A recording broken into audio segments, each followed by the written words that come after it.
There is a map of rock history that nobody drew officially, not in the textbooks, not on the timelines, but it exists.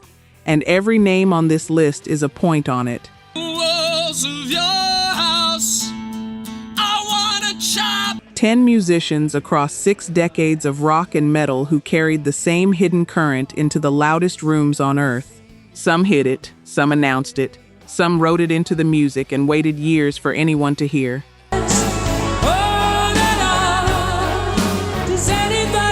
What they did with it changed the shape of the genre in ways that most of the audience never traced.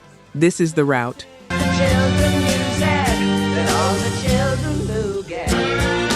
Number 10, Tom Robinson.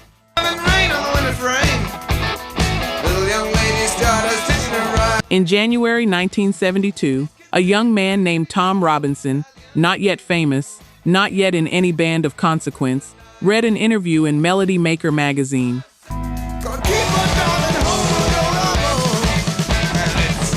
A musician he admired had just told the reporter, in print, that he was gay.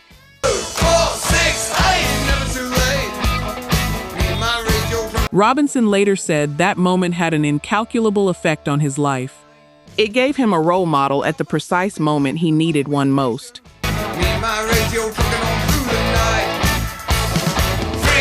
We will get to who that musician was, but mark this. The thread on this list starts here, in 1978, with the man who followed someone else's footprint, and then made his own, that was large enough for everyone after him to walk through.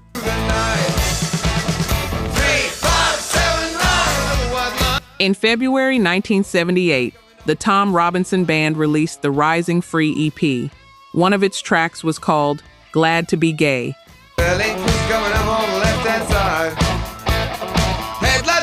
Tom Robinson was the first rock star to be openly gay from the moment he was known. Not after a career, not once the door had opened elsewhere, but from the beginning.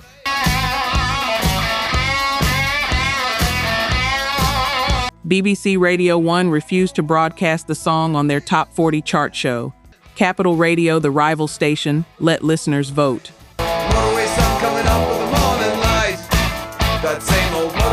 The song held number 1 on the listener-voted chart for 6 consecutive weeks. It charted nationally at number 18. Straight audiences sang along at sold-out venues.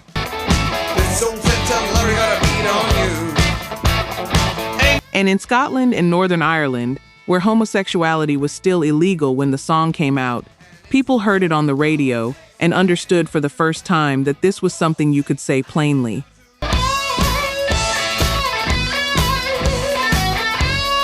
And here is the connection nobody makes explicitly. Tom Robinson said it himself. Bowie's declaration gave him the role model he needed to survive.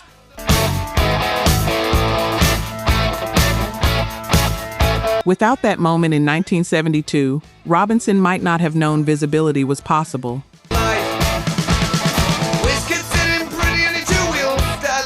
Without Robinson's song in 1978, the road for every openly queer rock voice that followed, every name on this list who came after, would have been different.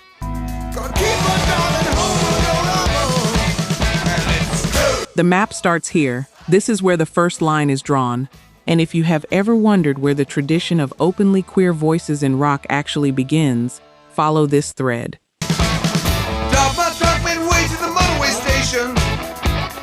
It is not where most people think.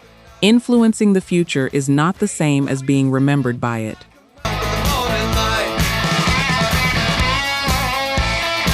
Tom Robinson is not always the name that gets mentioned first in this conversation, but the first line on this map is his.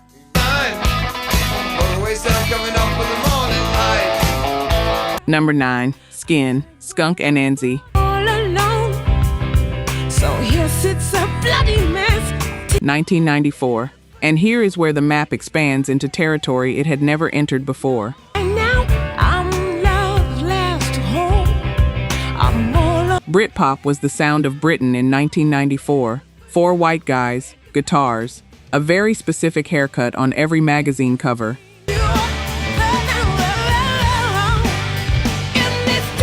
And then Skunk and Anansie played their first gig. at a venue in King's Cross, London, with a black, gay, shaved-headed woman at the front, singing about racism and sexuality and loss and love. Deep in war, 'cause I wanted you. With a voice that made the entire prevailing template look inadequate. Skin, Deborah Ann Dyer, born in Brixton in 1967, did not make a declaration when she emerged.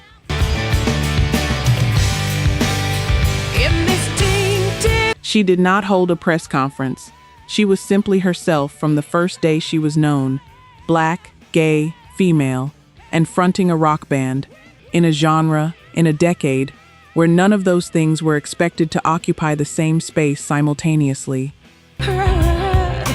All of those harsh thoughts, so Follow this thread with me. Skin said it herself. Her sexuality is right in the middle of everything she does. So is her blackness. So is her femaleness. You cannot separate them. those soft words I once owned. If I This was not a statement she made after the band had succeeded. This was the band. This was what the music was built from. Here is where the map connects to itself. and now I sit here, I'm all Skin toured with David Bowie multiple times. She is part of the lineage that Bowie's moment in 1972 made possible.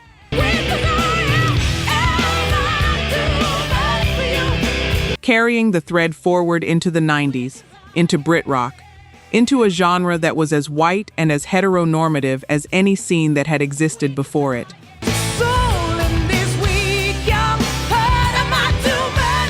And she held her ground on every stage she was placed on. Voted Kerrang! Best British Live Act in 1996. Over 4 million albums sold worldwide.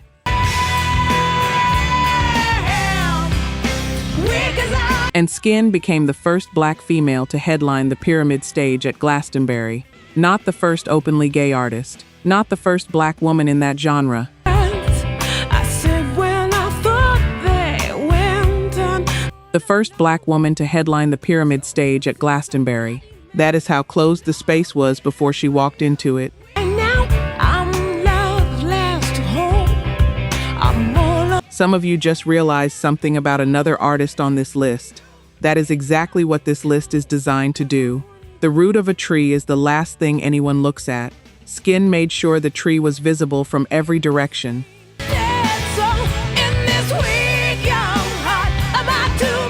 Let's look at the numbers. Only 9% of you are actually subscribed. Honestly, that's tough to see.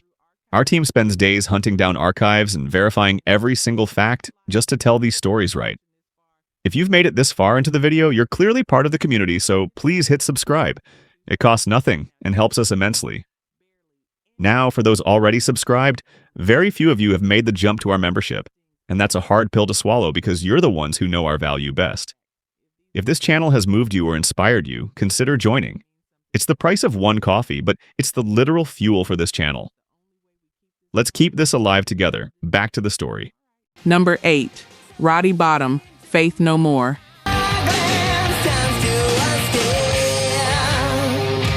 Here is where the map gets a date, a city, and a door that opens into everything that follows.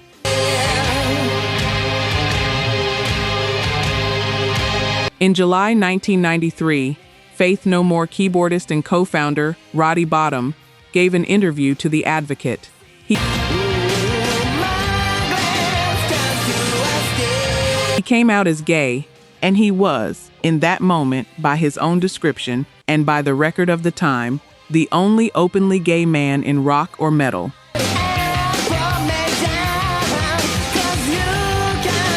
By his count, and by the count of people who were watching, there were none before him in that specific space. He was the first.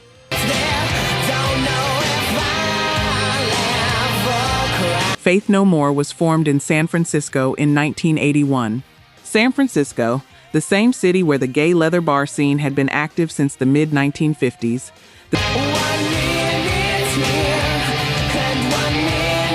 The same city whose leather subculture, as it turns out, connects directly to how the visual language of an entire metal genre was constructed, and we will get to that connection in a few entries.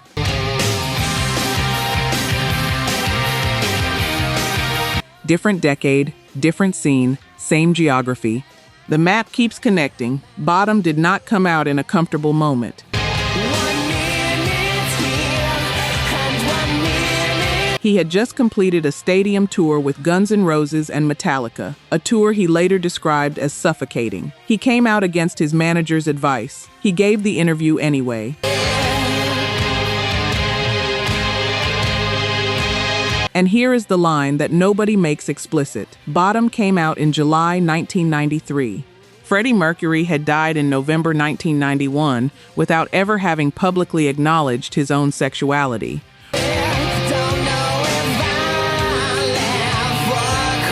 Rob Halford would not come out for another 5 years. Michael Stipe would not make his statement until 1994.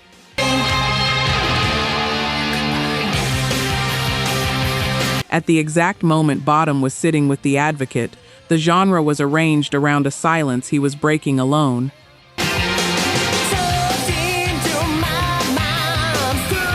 His song Be Aggressive, which he wrote for Faith No More's 1992 album Angel Dust about gay oral sex, had already been sitting in the catalog for a year before he came out. He wrote it to see how a straight frontman would handle the content.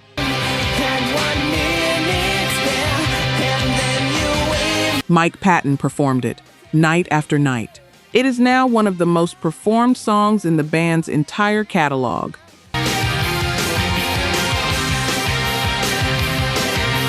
The people who built the foundation rarely get to stand on top of it. Roddy Bottum built the foundation of openly queer rock men.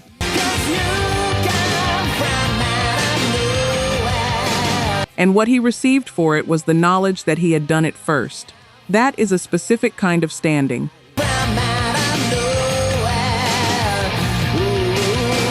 Number 7, Laura Jane Grace, Against Me. Here is where the thread goes inside the music itself. In 2007, Florida punk band Against Me released a song called The Ocean.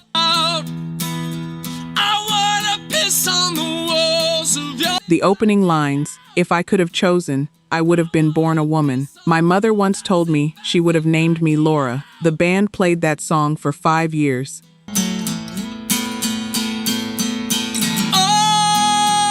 Most audiences heard it as a rock song. Nobody decoded it. Laura Jane Grace, who had formed Against Me in Florida in 1997, had been writing about gender dysphoria in her lyrics since before she had the public language to name it. As if you were my fucking pimp. Song after song with lines that, in retrospect, were not metaphors. They were exact transmissions from inside a specific experience, delivered to audiences who did not yet have the framework to receive what they were being given.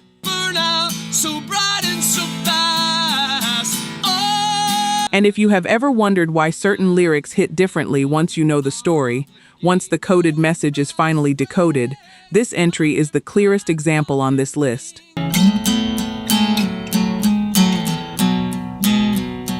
Grace came out as a transgender woman in a Rolling Stone interview in May 2012.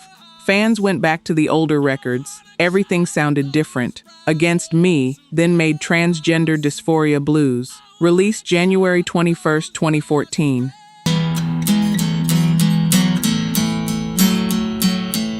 The album reached number 23 on the Billboard 200, Against Me, as highest charting record in their entire career. As if you were a kingmaker, as if. It opened with the line, "Your tells are so obvious, shoulders too broad for a girl, nothing coded, everything visible. You know the music, you have heard it or heard of it." As if you were a kingmaker, as if. But knowing a record and knowing where it came from, and what it cost the person who made it to finally say it in plain language, those are two different trips.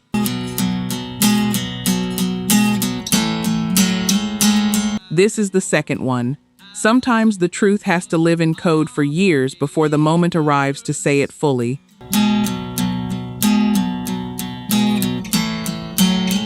Laura Jane Grace waited, and when she said it, she made sure nothing was left out. Black me out. I Number 6. Doug Pinnick, King's X. This here is where the map traces a very specific kind of cost.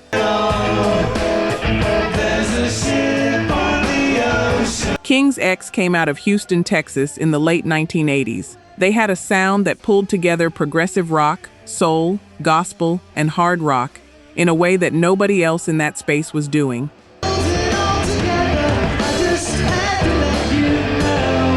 Their frontman, Doug Pinnick, had a voice and a bass playing style that were unlike anything else in heavy rock at that moment.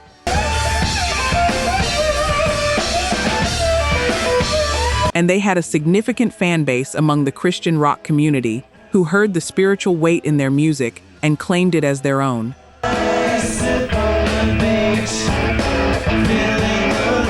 In 1998, Doug Pinnick came out as gay. The interview was with a Christian magazine. The placement was not a coincidence.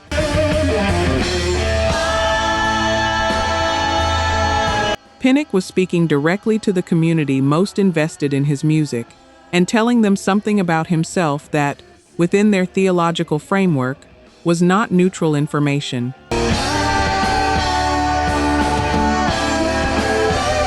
Here is where the map connects to something larger. 1998 was the same year Rob Halford came out. Two gay musicians in hard rock, in the same calendar year, each navigating a completely different version of what being seen would cost them.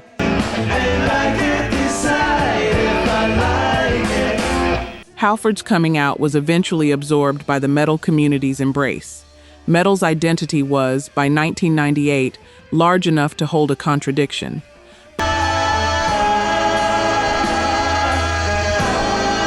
But Pinnick was playing to an audience for whom his identity was not a cultural question. It was a theological one. He lost some fans. He kept playing.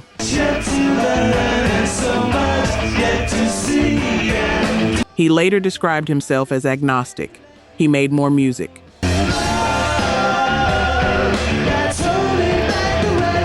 And King's X, one of the most influential rock bands that never quite crossed into the mainstream, remained what they had always been, a band whose music was larger than any single frame anyone tried to put around it.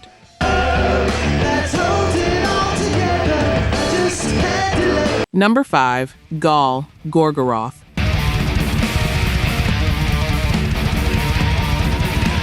Gorgoroth are a Norwegian black metal band. Norwegian black metal, the genre associated with church burnings, satanic imagery, genuine criminal convictions,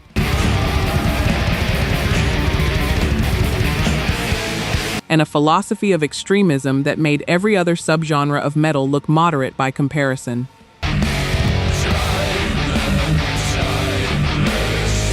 Gorgoroth were not on the fringes of that scene. They were at its center. Gaahl, the band's frontman for most of their most notorious period, is one of the most feared figures in extreme metal.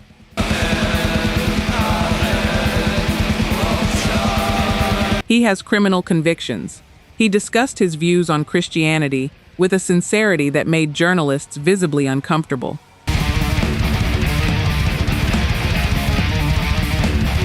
His presence, his face paint, his persona represented the furthest edge of a genre that had deliberately placed itself at the furthest edge of everything. In November 2008, Gaahl confirmed his homosexuality in the German rock magazine Rock Hard.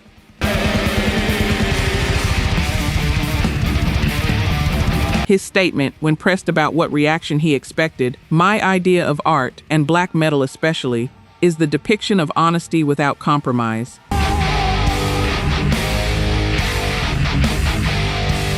I really don't care how other people react to it, or the feelings it might provoke. And here is the connection that places this entry inside the larger map of this list.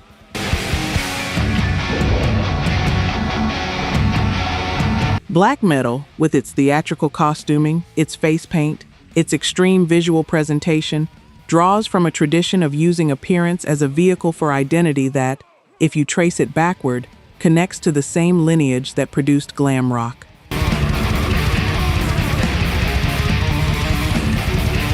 The ideology is inverted, the aesthetic is different, but the tradition of constructing an extreme visual self as a means of expressing something the culture is not ready to see plainly, that is the same root.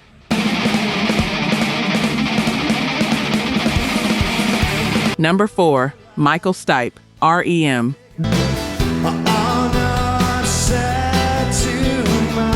This is where the map intersects with the biggest alternative rock band of the 1980s and early 1990s.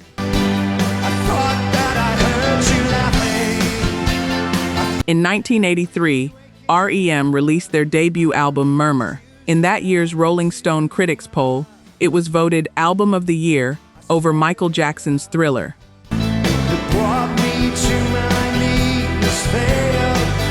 The band went on to release Out of Time in 1991 and Automatic for the People in 1992.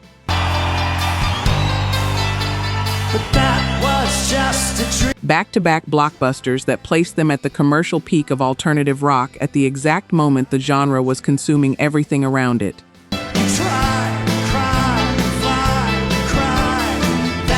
Michael Stipe was the frontman. His identity, the visual presentation, the deliberate ambiguity, the refusal to be pinned to a category, was embedded in R.E.M's aesthetic throughout all of it.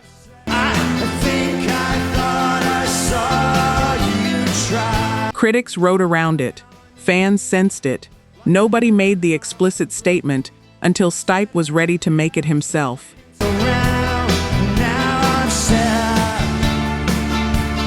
In September 1994, at the height of the band's fame, Stipe said publicly that he had enjoyed relationships with both men and women throughout his adult life.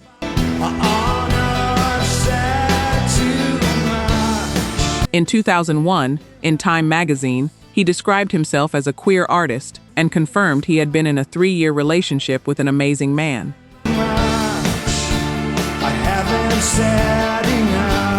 Later, in 2011, he stated simply, "Definitely, I prefer men to women."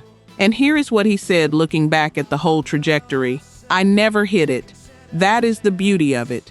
You cannot find a single picture of me trying to get a girlfriend or being someone I am not."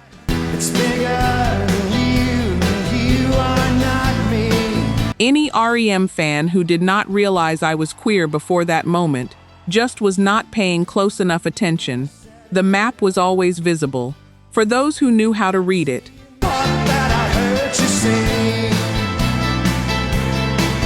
Number 3, Rob Halford, Judas Priest.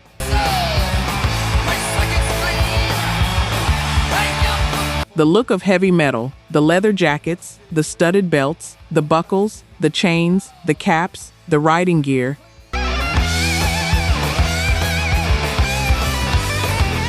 Is one of the most recognizable visual languages in the history of rock music. It defines an entire genre. It has defined it for 45 years.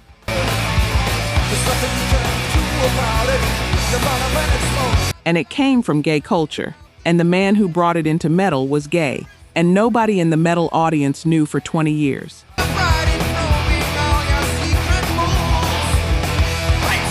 Rob Halford joined Judas Priest in 1973. In 1978, he introduced the leather and studs look to the band for the Killing Machine album.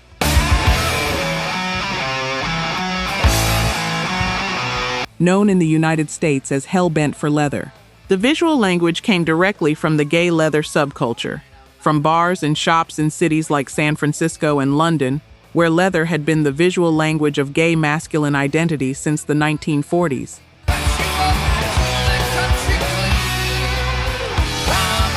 Halford described it himself in a 1998 interview. "I am a gay man, and I am into leather, and that sexual side of the leather world, and I am going to bring that onto the stage."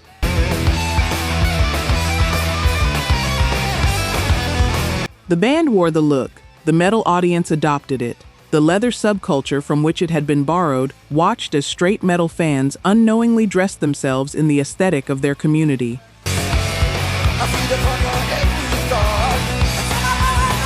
And then there is 1977, the year before the leather look.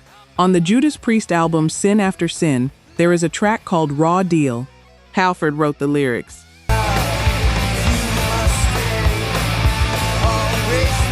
They are about cruising gay bars on Fire Island. His bandmates approved the song without decoding what the lyrics meant. He later called it the most unofficial coming out song in history.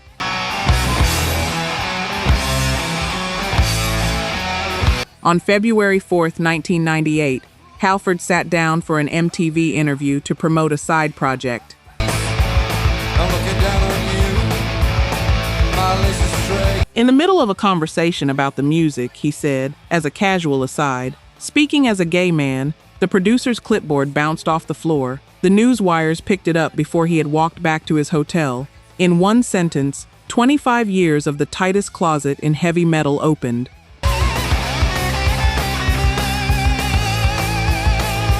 He described what followed as an enormous feeling of freedom. "Nothing can hurt you," he said, "because this is it. You are who you are." Note the geography.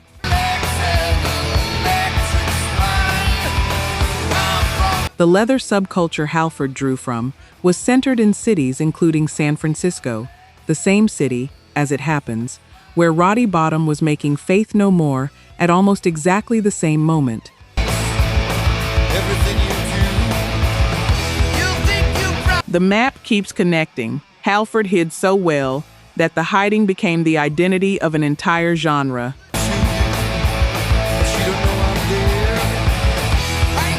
The leather, the studs, the chains, all of it. From a gay man, decorating the stages of the world's most aggressively heterosexual music. For 2 decades,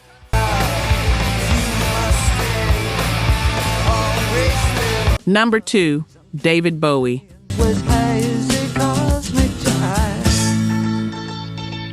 Everything that has come before this entry connects to what we are about to say. Every name on this list. Tom Robinson in 1978.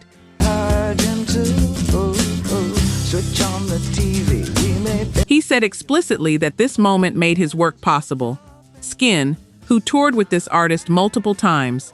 The entire visual tradition of theatrical self-presentation that runs from glam rock through to extreme metal.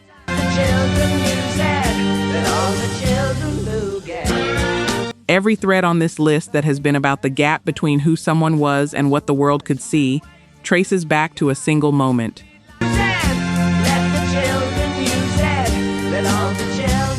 January 22nd, 1972.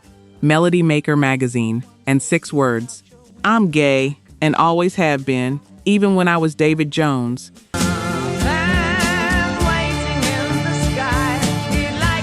David Bowie said this in print, in a major music publication, in the January 1972 issue of Melody Maker.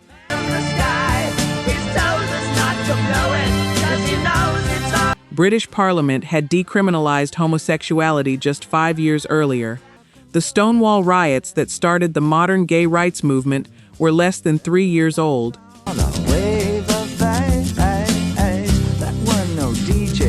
And here was a rising rock star, married, with a young son, on the verge of releasing what would become one of the most important albums in rock history, telling a reporter, in the casual course of an interview about his music, that he was gay.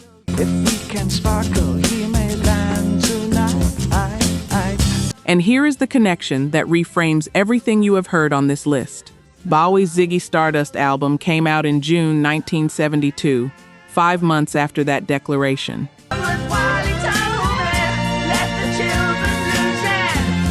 The androgynous alien on the cover, the theatrical costumes, the blurring of every boundary that rock had drawn around itself.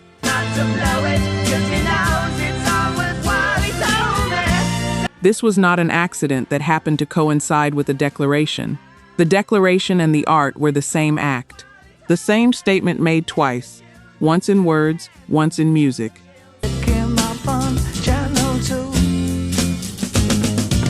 Follow this further.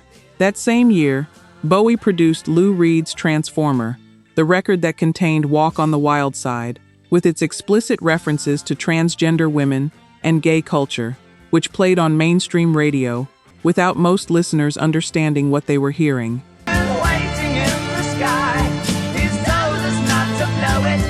He held a press conference at the Dorchester Hotel in London, alongside Iggy Pop and Lou Reed. three of the most significant architects of what rock would become.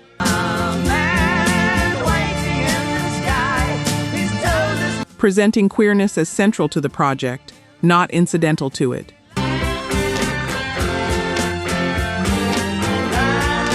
And then 1983, Rolling Stone. The same man who drew the map told journalist Kurt Loder that his 1972 declaration was the biggest mistake he had ever made, that he had been experimenting, that he was always a closet heterosexual.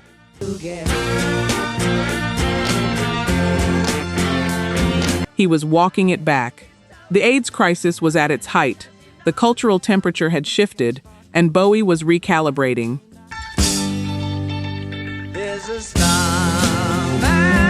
But here's the thing about maps. You cannot undraw them once they have been followed. Tom Robinson had already walked through the door. Skin had already carried the thread into the 1990s. Don't tell your papa or he'll get us locked up inside. Roddy Bottum had already sat down with the Advocate. Every artist on this list had already found the route. Bowie retracted, the map stayed.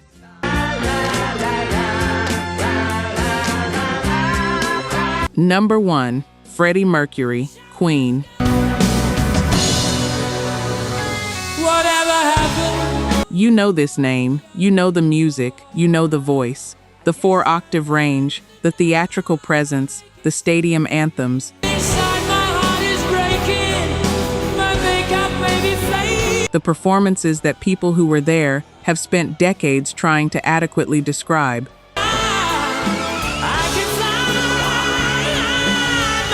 Freddie Mercury, frontman of Queen, is, by the measurement of most people who have seriously considered the question, the greatest rock frontman who ever lived.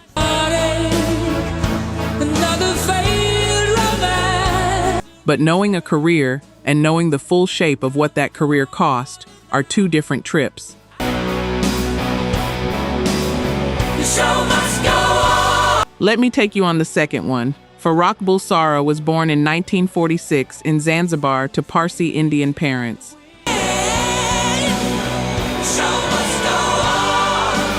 He moved to England at 17. He co-founded Queen in 1970, and from the moment the band emerged, he was the most visible person in every room he entered.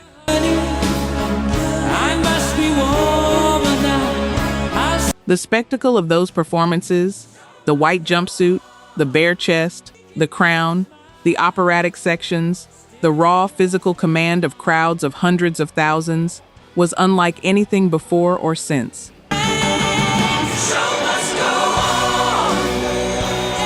Bohemian Rhapsody, We Are the Champions, Don't Stop Me Now, Somebody to Love. The catalog reads like a map of everything popular music can do at its highest level.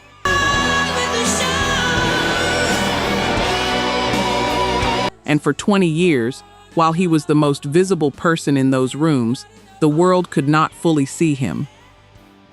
Fairy tales of yesterday will grow, but never. He was officially diagnosed with AIDS in 1987. He continued recording. He continued performing. He kept his partner Jim Hutton, with whom he wore matching wedding rings, private.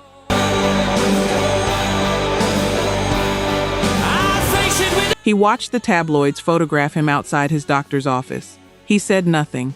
His final music video appearance came in May 1991, noticeably frail, for the Queen song, These Are the Days of Our Lives.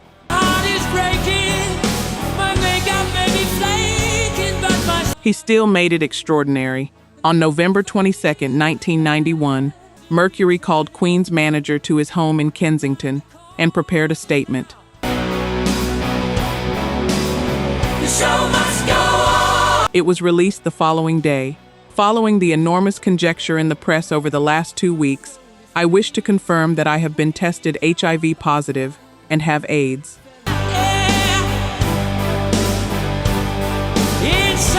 I hope that everyone will join with me, my doctors, and all those worldwide in the fight against this terrible disease.